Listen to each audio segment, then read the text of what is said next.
right here. Look how close this is. This is a double top. Can everybody see this?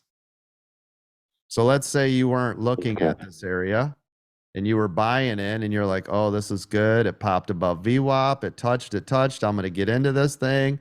You get in it late and you get in somewhere in here and then you're like, oh, man. That's because all you needed to do was back out to right there. Right there is going to tell you where we're going to start to run into a problem, right?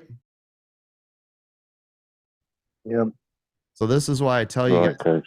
yep, all the time to be watching for these levels. And then it'll come up later and it'll touch it again. And it'll come up later. It'll touch it again. And then it might consolidate or pop through and then do one of these on a retest.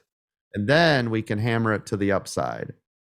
But until then, it's always, always, always puts on resistance. Here, here, here, here, until it shows us otherwise, right?